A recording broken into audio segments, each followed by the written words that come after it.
All right, everybody, welcome back to another deep dive with me. Oh, And as always, we're diving deep into some fascinating news stories. juicy stuff. Yeah, and this week we've got I don't even know where to start. This is a lawsuit. It's a Uh, comedian, it's a political activist, and a whole lot of money. and a former president, too. Don't forget the former president. Oh yeah, that's right. A little cameo appearance by the former president. So, like we always say before we jump in, like, subscribe, comment, all that good stuff. But uh, wow, where do we even begin with this one? So we've got this lawsuit. $150 million. That's a lot of zeros. It is a lot of zeros.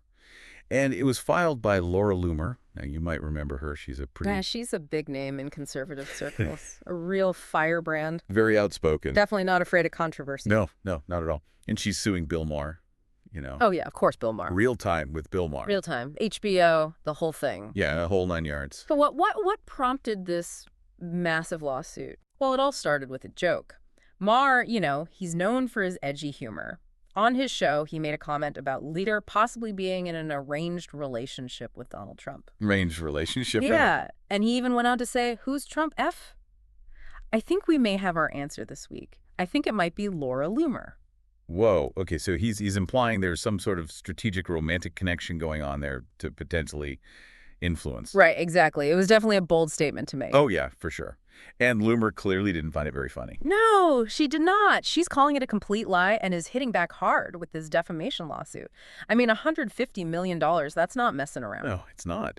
So, how do these defamation cases usually play out?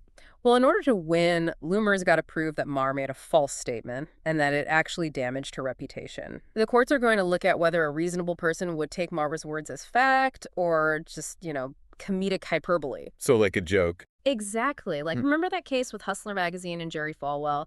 The Supreme Court ultimately sided with the magazine because they said it was clear the content was intended as parody and not to be taken literally. Right, right. So context is everything. I mean, comedians often push the envelope as part of what they do. Absolutely. And that's probably what Maher's defense is going to hinge on, that his statement was clearly a joke protected under the First Amendment. Right, free speech and all that. Exactly.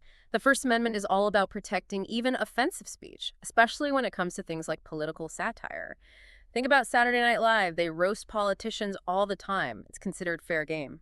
Yeah, so basically it all comes down to whether the courts think Maher's joke was protected free speech or if he actually crossed the line into defamation. Precisely. And the stakes are high for both sides. If Loomer wins, Maher and HBO could be on the hook for a massive payout. But if Maher wins, it sets a precedent for how far comedians can go with their material. Yeah, this could have a real impact on political satire and public discourse in general. Absolutely. This case is about more than just Loomer and Maher. It's about the boundaries of free speech in our current political climate. And then to make things even more interesting, Trump himself weighed in on the situation. Oh, yeah, I forgot about that. He called Maher a befuddled mess and took a shot at his show, even though he's not directly involved in the lawsuit. It's like he couldn't resist jumping into the drama. It definitely adds another layer of complexity to the whole thing. Suddenly you've got Trump supporters all riled up and taking sides. Well, it certainly Well, makes for an interesting deep dive. I mean, we've got this controversial joke, a huge lawsuit, the First Amendment, and even a former president chiming in. It's like something out of a movie. it really is, and it raises a lot of important questions about where we draw the line between humor and harm in today's world. So, deep divers, we want to hear from you. Do you think Maher's joke was protected speech, or did he go too far? Let us know your thoughts in the comments. And while you're at it, Yeah, hit that like button. subscribe to the channel. And we'll see you next time for another deep dive. See you later.